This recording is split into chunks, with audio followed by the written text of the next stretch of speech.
Halo,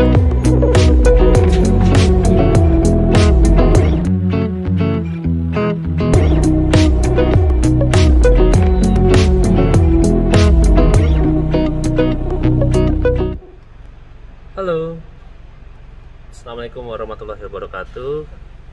Jumpa lagi bersama saya Dr. Resta Murtiwibowo, spesialis penyakit dalam. Kali ini saya akan berusaha menjelaskan tentang puasa Ramadan pada pasien diabetes mellitus atau pada penyintas diabetes mellitus. Jadi di sini saya baru membuat konten ini kembali karena begitu banyak pasien yang meminta, dokter tolong dong ulas sedikit dong tentang apa saja yang perlu kami siapkan selama Ramadan. Ya, selama Ramadan kita akan melakukan ibadah puasa, pinginnya sih sampai sempurna gitu ya, 30 hari tanpa ada masalah, atau memang ada masalah tapi sangat sedikit sekali ya. Jadi pada pasien diabetes mellitus biasanya mereka akan takut, apa saja sih dok, makanan saya bagaimana sih dok, bagaimana minum obatnya, aktivitasnya bagaimana, kemudian apa yang harus kami lakukan jika terjadi ngedrop, apa yang harus kami lakukan jika memang ternyata gula darah kami naik. Nah, di situ dia. Pertama, pada pasien diabetes mellitus kita harus mempersiapkan mental dahulu bahwa kita akan melakukan ibadah puasa. Kita persiapkan mental. Nanti pada saat melakukan ibadah puasa Ramadan, insya Allah kami tidak akan, atau saya tidak akan terkena penyakit tambahan, atau gula saya akan nambah baik ya. Sugesti yang pertama, sugesti ya, kekuatan imunitas kita, kekuatan daya tahan tubuh kita ya. Semakin kita optimis berpikir, semakin kita berpikir yang baik ataupun berpikir yang positif, maka kadar gula darahnya pun akan bertahan lebih baik ya. Ya, yang tinggi jadi lebih turun, yang biasa tahu rendah bisa lebih baik angkanya gitu. Itu kekuatan pikiran pertama kali ya. Yang kedua, upayakan harus melakukan ibadah puasa ini, harus melakukan sahur ya. Harus sahur ya.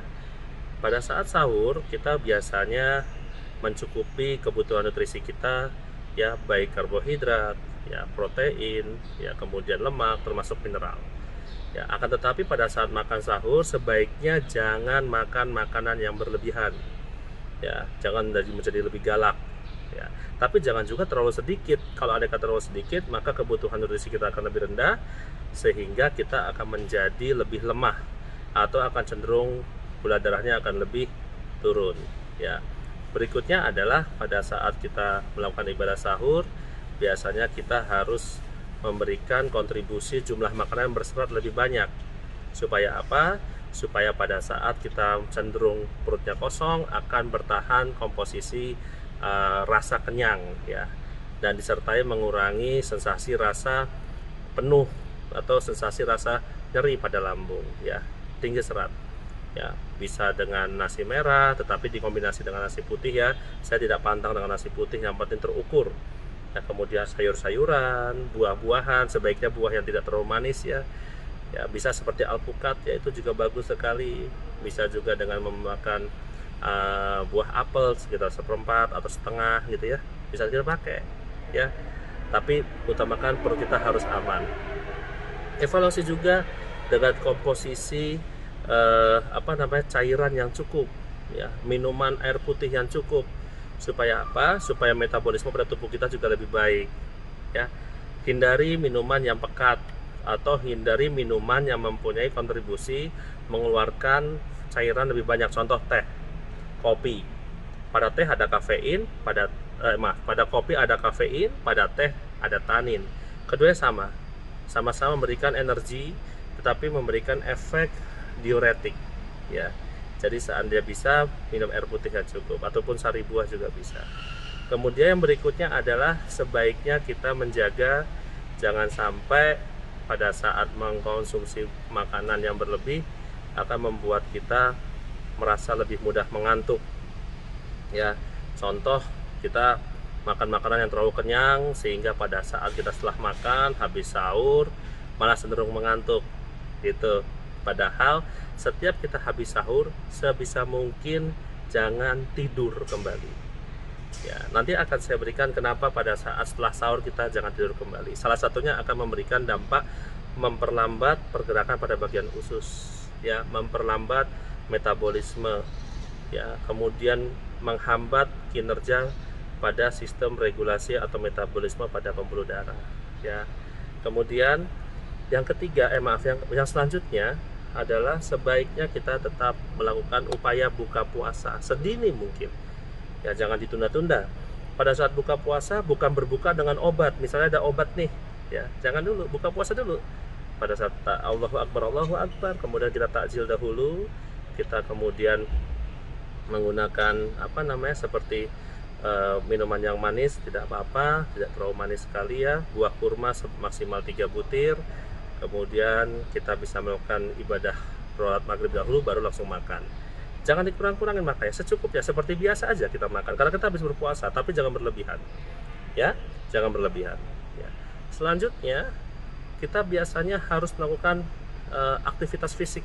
Olahraga tetap dilakukan, jalan kaki, minimal jalan kaki pada saat sore hari, jadi bukan pagi ya, di sore hari. Dan kemudian kalau memang tidak sanggup dengan jalan kaki sore hari, takut haus, minimal menggunakan beban. Ya, jadi menggunakan otot kita untuk memberikan tambahan aktivitas. Ya. Berikutnya adalah mengkonsumsi obat-obatan yang diperlukan. Biasanya sebelum melakukan ibadah puasa konsultasikan kepada dahulu, tetapi jika memang ini berada di tengah-tengah puasa, biasanya dokter akan merubah sedikit jadwal pemberian minuman obat gula. Termasuk insulin, biasanya turunkan dosisnya. Entah itu yang pagi diturunkan jadi setengah, yang malamnya atau sore diturunkan jadi 30%, atau jadi 70%-nya saja, jadi turunkan 30%, sehingga biasanya akan memberikan gambaran jauh lebih baik pada kontrol gula darah pasien. Ya. Kemudian yang terakhir adalah kita tetap harus berpikir yang baik, ya. Berpikir bahwa nanti pada saat kita menjelang akhir Ramadan, ya, kita sudah melakukan kontrol yang baik pada gula darahnya, pola makan sudah baik. Nah, menjelang akhir Ramadan biasanya tuh ngamuk tuh, ya. Entah itu mau mudik, karena sekarang udah sejak zaman pandemi Covid tidak bisa mudik ya, sudah dilarang oleh pemerintah, tapi kita biasanya bisa bersengkrama ya. Tapi ingat makanannya, ya, makanannya biasanya makanannya kita lupa berlebihan. Udah menjelang Ramadan habis nih, ya, tanggung nih, kita udah bisa ada ketupat ya, akhir-akhir. Kontrol lidah, karena lidah ini yang merasa lapar, bukan perut yang merasa lapar.